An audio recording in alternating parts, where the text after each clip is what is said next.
How to fix Pinterest not working. Let's get started. First up, check your internet connection. Launch your settings app, navigate to the option of Wi Fi, click on the Wi Fi network you are connected to. Forget this network, give a fresh restart to your router, and then rejoin it. Also, switch between networks, Wi Fi and solo data. Next up, check your device storage. For that, open the option General, click on the option iPhone Storage. Make sure you have enough storage in your device. If not, you can delete the unused apps.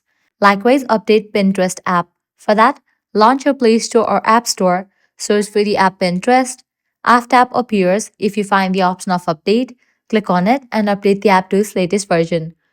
If none of these solutions work, what you have to do is completely delete Pinterest from your device and reinstall it. For that, press and hold on it. Click on Remove App, click on Delete App, click on Delete. Then launch your Play Store or App Store, search for the app Pinterest, and then download it.